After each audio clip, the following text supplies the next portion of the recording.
Olá, sejam bem-vindos a mais um vídeo. Eu sou Naira Shoa e hoje eu quero falar um pouquinho da minha vida, da minha história para você. Talvez você seja novo aqui no canal, seja o primeiro vídeo que você está vendo aqui do canal e você também talvez já tenha assistido outros vídeos, já é veterano aqui, mas não conhece a minha história. Eu vou te apresentar para que você entenda um pouquinho por que eu falo tanto de identidade, propósito, de ser forte e de não desistir. Cresci numa casa disfuncional, um casamento disfuncional, e eu sou a mais velha da minha mãe e um dos mais novos do meu pai. Eles tinham uma diferença de idade, meu pai ele era alcoólatra, talvez não, mas ele chegou a usar drogas também, muito narcisista, agressor. Eu mesma fui espancada várias e várias vezes por ele, fora os estragos que ele fez nos meus irmãos mais novos. Muito cedo eu tive que aprender a cuidar de casa e dos meus irmãos mais novos, principalmente quando a minha mãe saiu de casa para poder não morrer na mão do meu pai. Quando eu decidi, na verdade eu não decidi, né? Quando a minha vida virou dessa forma e eu deixei de ser a criança cuidada para ser a criança que cuida, eu não estava entendendo muito bem o que estava acontecendo, meio que estava indo, né? Como a maioria dos filhos vai porque o pai mandou, a mãe mandou, só vai. Mas essa conta começou a chegar na fase da adolescência, quando a minha paciência ficou, ó, desse tamanho. Eu era muito explosiva, tinha crises de raiva e não sobrava ninguém depois de... Eu tinha o péssimo hábito de ultrapassar os limites das pessoas ao meu redor. Porque, afinal, quando eu era criança, tinham passado pelos meus limites também. E isso acontece quando alguém que tem os seus limites ultrapassados, ela simplesmente passa a não enxergar o limite das pessoas. E aí foi difícil a questão da adolescência, eu entrei na adolescência meio que deprimida, e eu enxergava na morte uma solução, uma saída, um ponto final para sair de toda aquela angústia. Fora todas as dores internas e as memórias que eu nunca tive. Eu falo memórias que eu nunca tive porque eu acho que na fase adulta a gente começa a pensar sobre as memórias que a gente quer criar em família, né? Eu tenho esse pensamento hoje com a minha família, eu sou casada, eu não tenho filhos, mas eu imagino as memórias que eu vou criar com os meus filhos, de festa do pijama, aniversário, uma viagem, tudo. Essas memórias são completamente fragmentadas na minha infância. Eu tenho algumas memórias de aniversário, mas eu tenho pouquíssimas memórias com relação a momentos de lazer. Tem algumas, claro, graças a Deus, mas eu tenho mais memórias com situações onde a minha vida estava em risco. Espancamentos, xingamentos, presenciando violência do meu pai contra a minha mãe, presenciando situações vexatórias que, infelizmente, elas acabam se sobressaindo aquelas memórias boas que eu tenho de infância. E esse crescimento, e aí você se torna um adolescente pensando como é que a vida pode ser tão cruel daquela forma. Na verdade é essa. Eu não pensava que a vida era cruel, mas eu pensava, poxa, a vida é muito dolorosa. Não há necessidade de estar esticando mais a vida. Para que eu quero viver mais? Para viver como minha mãe viveu, como minha avó viveu, mulheres que sofreram na mão dos seus cônjuges, mulheres que sofreram traições. Então eu ficava nessa comparação interna. E eu passei por tudo isso. Eu me caso e aí eu faço uma transferência do meu pai para o meu esposo, simplesmente porque eu não sabia lidar, né, com a questão do casamento. Eu cresci com muitas mulheres ao redor. A minha mãe, quando se separa do meu pai, se envolve com a mulher, que por sinal ela se envolve até hoje, e passa por vários conflitos, sem entender exatamente o que estava acontecendo, e sem nenhum adulto para explicar. Olha, calma, isso é isso, isso é aquilo e acabou. Não, meio que as coisas vão acontecendo e você que se resolva para entender o que está acontecendo. E eu cresço nesse ambiente meio louco. Minha mãe sai da casa do meu pai, vai trabalhar fora, e eu passo um tempão sem ver minha mãe, né? Ela saiu fugida para não morrer. E eu fiquei ali cuidando dos meus irmãos e tentando sobreviver a cada dia. Foi um período de guerra mesmo, porque a gente passou por muita humilhação nessa época. Foi uma época muito sombria para os meus irmãos. Eu não vou entrar em detalhes aqui, porque sim, você pode imaginar que o pior aconteceu são 3 meninas, né, e um alcoólatra dentro de casa, viciada em pornografia. Daí você faz a conta e chega aí o que era o pior acontecer. E isso aconteceu quando minha mãe fugiu de casa para não morrer. Foi um período terrível. E é um período que a gente não esquece. A gente perdoa, segue em frente, supera, não tem como esquecer, né? Graças a Deus ninguém tem problema de amnésia. Eu trago esses pontos aqui para você expor um pouco da minha história, para você entender como foi que eu me tornei psicanalista e por que eu me tornei psicanalista. Mas espera um pouquinho que eu vou tentar ser mais objetiva. E a gente passa por esse período, e aí finalmente minha mãe consegue alugar um cantinho para nós, pegar a gente. E no dia que ela vai, antes disso acontecer, meu pai ele quebra o nariz da minha mãe quase morre nesse dia. E foi assim, eu vi meu pai ser preso nesse dia, eu vi minha mãe com a cara toda inchada. E aí, sobreviver a tudo isso. Você olha para um lado, cadê o pai que era para estar protegendo? Cadê a mãe que era para estar protegendo? Você não encontra ninguém. Nesse caso, eu encontrei a minha avó, que ficou com a gente até as coisas se organizarem. E desse dia, a minha avó passou a ser a rede de apoio da minha mãe. E eu sou grata à minha avó por tudo isso. Então chega um tempo que a gente vai morar todo mundo junto de novo. E a minha mãe tem que trabalhar, saía 4 horas da manhã e chegava em casa às vezes 8 horas, 9 horas da noite. E a gente morava num lugar distante, um lugar onde a droga, né, a bebida, a vida adulta para o adolescente chega muito cedo. E muitas coisas, muitos conflitos acontecem também nesse período. Então, você imagina, já depois de casada, eu voltei a morar nesse lugar e pessoas da minha infância morreram assassinadas nesse lugar. Assassinaram uma pessoa vizinha à minha casa, né? A polícia fazia operações nesse lugar. Então você imagina que um lugar, né, chamado Toco, que não é um lugar muito fácil de morar, não é um lugar muito amigável de morar, e onde os sonhos morrem.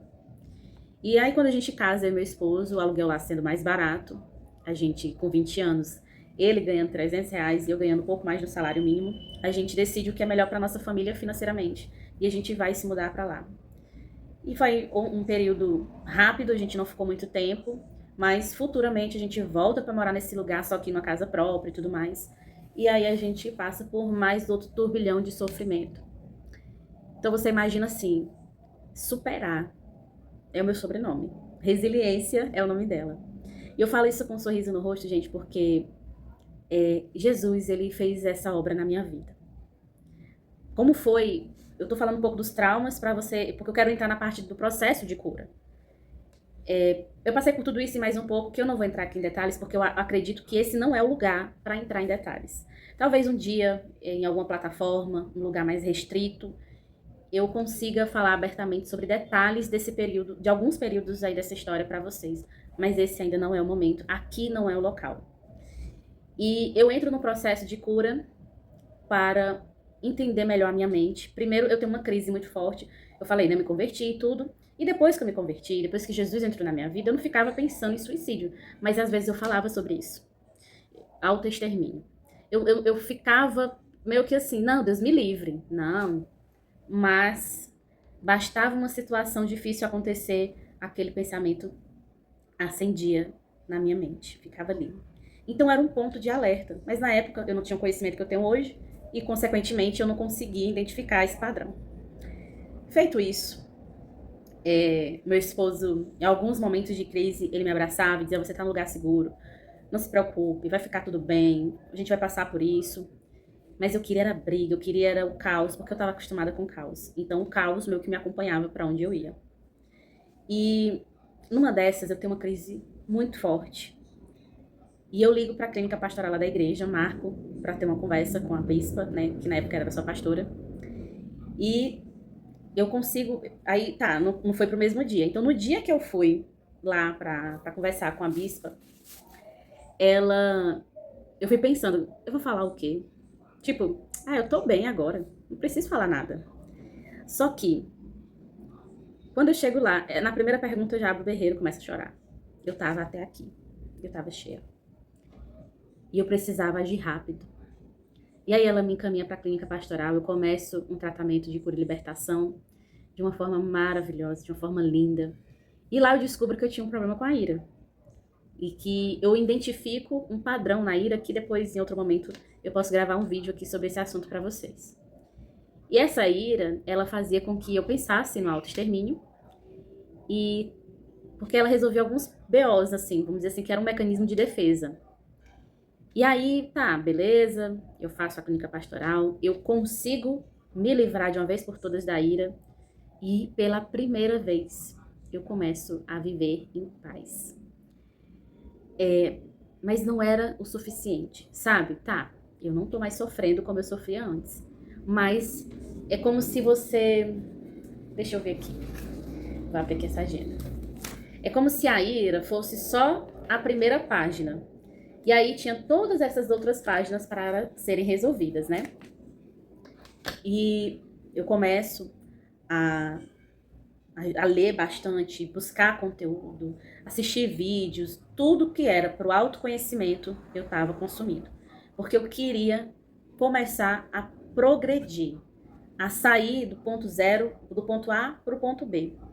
E eu sabia que sozinha eu já tinha chegado naquele ponto. E eu precisava de ajuda para evoluir. E aí em 2019 eu vou para a conferência Modelados lá da igreja e conheço uma senhora que levava saúde mental e emocional para o Brasil inteiro, só que eu ainda não a conhecia, chamada Ângela Cirino. Em 2019 eu sou impactada pela ministração dela lá na igreja.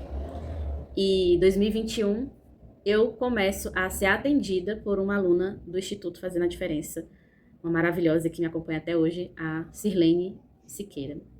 E ali a Sirlene, ela começa a fazer terapia comigo, me dá as ferramentas, né, me escuta. E eu começo a me aprofundar na minha cura. Aprofundar, a livrar-se dos traumas. E de uma forma maravilhosa, quando é em 2024, eu comecei a acender no meu coração em 2022 o desejo de realizar também o curso que ela tem e de me tornar uma psicanalista, mas eu não pensava que eu iria atender. Eu pensava assim, eu acho que com o curso eu vou aprender mais. Eu vou mais, eu vou mais, eu vou mais. E aí eu faço o curso em 2024. Não consigo em 2022, nem em 2023, mas em 2024 eu começo o ano iniciando o meu curso. E quando foi no metade do ano passado, eu estava lá em São Paulo, na conferência terapêutica, me formando, pegando meu canudo na mão.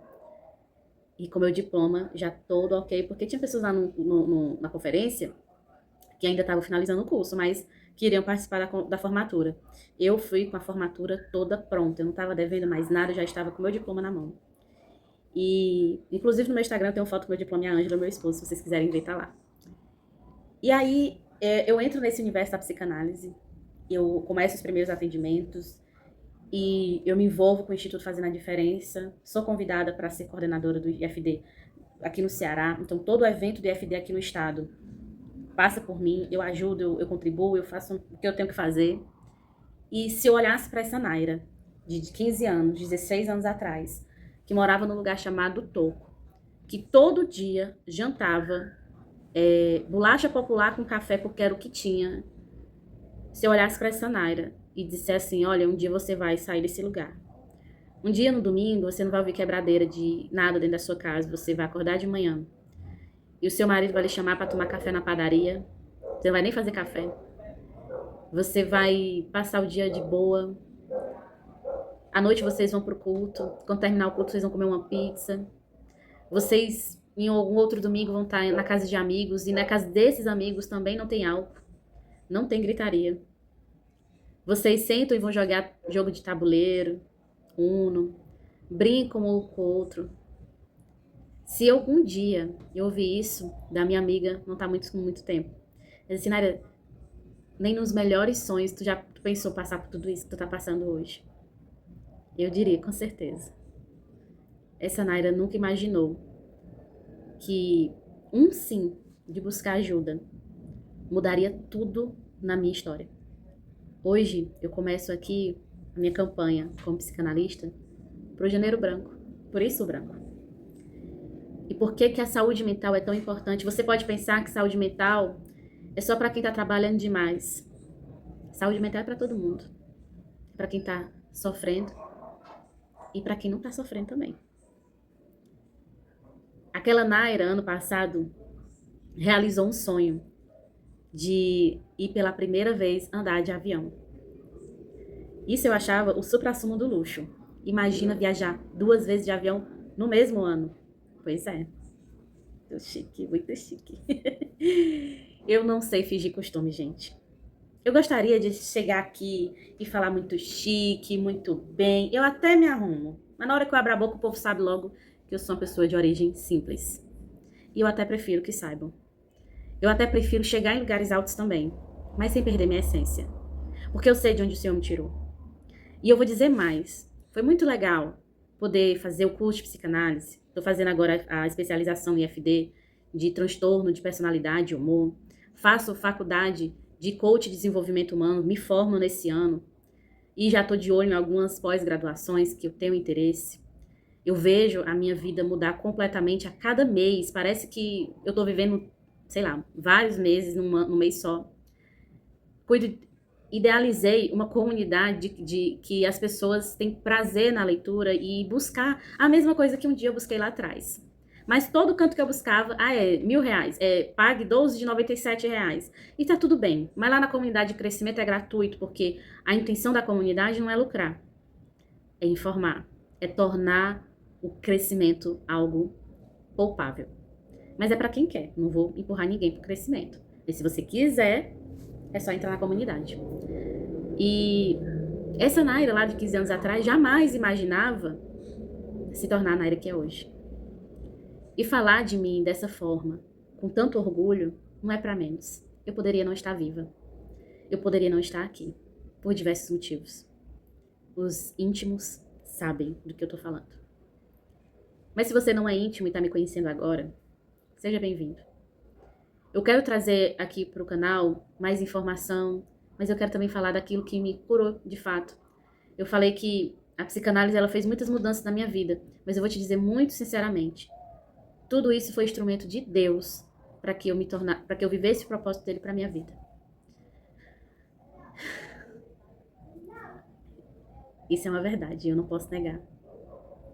O Instituto Fazendo a Diferença me conquistou porque ele une fé e ciência. E eu consigo ajudar as pessoas. E se elas permitirem, eu consigo falar um pouquinho daquele que realmente mudou a minha história. Jesus. Foi Jesus que mudou a minha história. Sabe, tem um salmo que diz assim: e o Senhor fez o solitário habitar em família.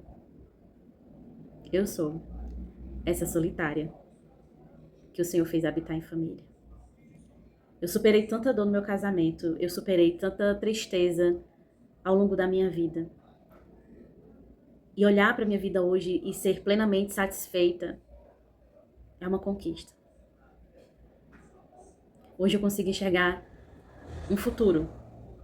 E eu tô correndo para buscar esse futuro.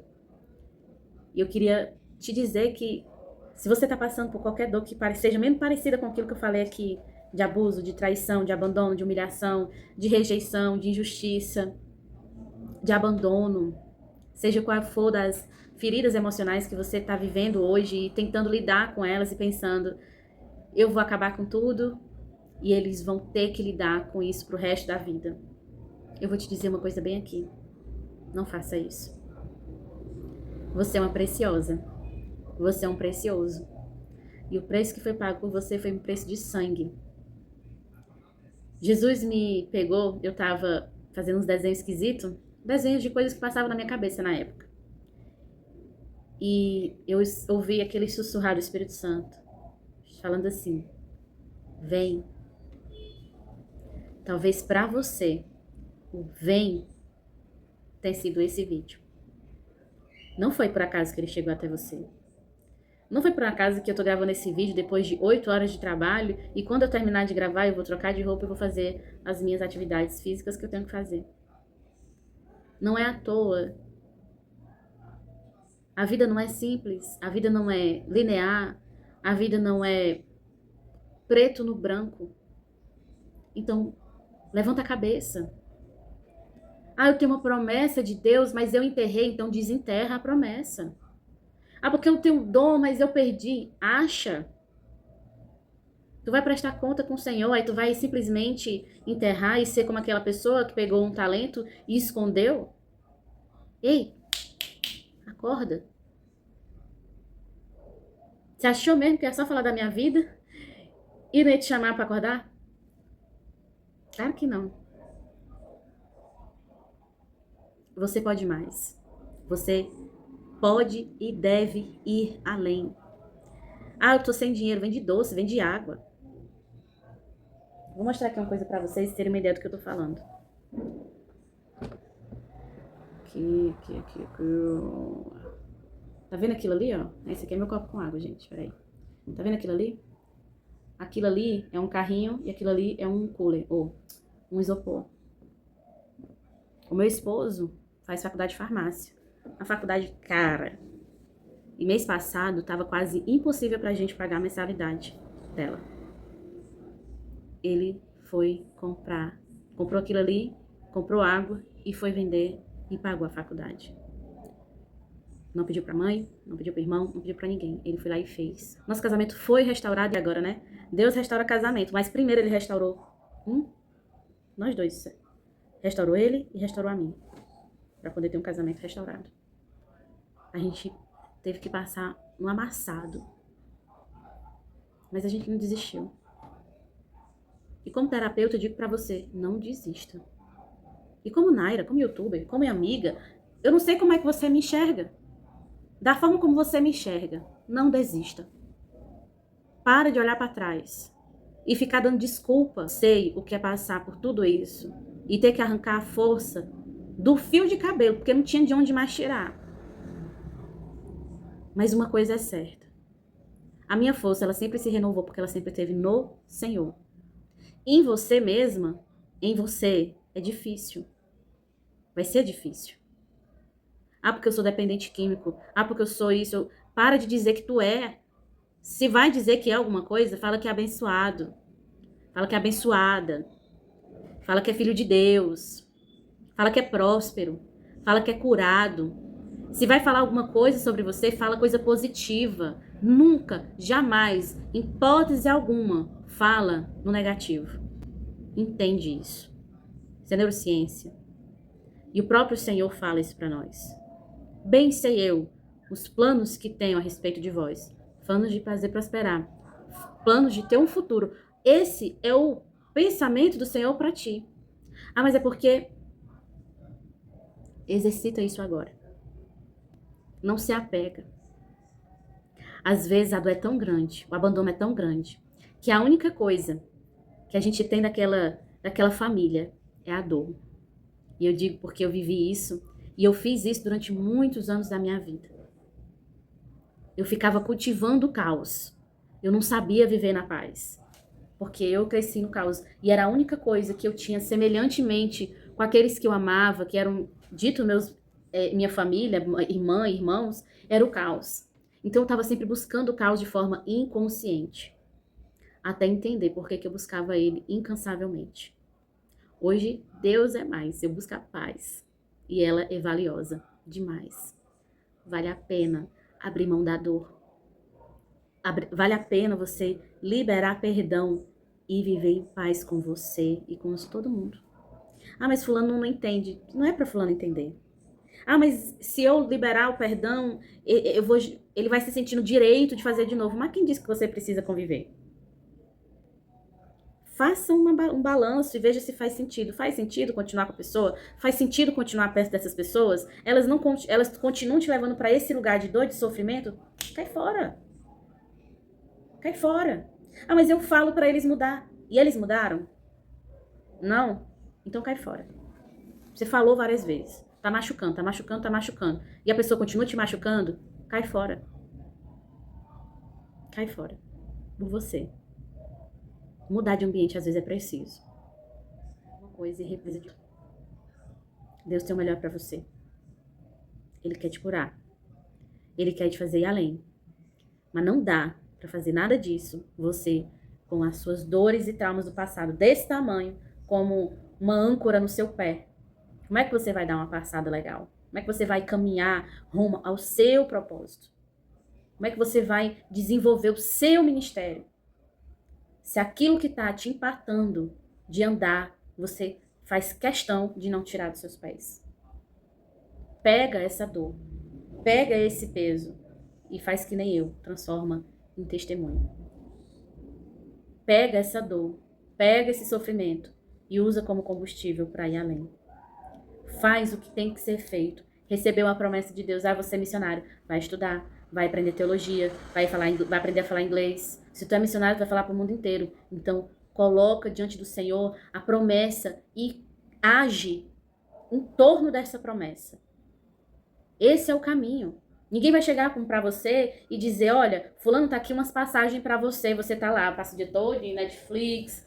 Ai, Netflix. O que que tu vai falar pro povo? O que que tu vai falar pro reino? O que que tu vai falar pras pessoas? Não tá preparado pra nada. Acorda, filha.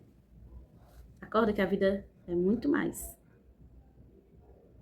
Então se ponha à posição. Não desista de você. Eu escrevi um livro que o nome é Lute por Você. Faça isso. Lute por você. Porque ninguém vai fazer o contrário. E eu espero que você curta esse vídeo, comenta aqui e se inscreva no canal, hein? E até o próximo vídeo.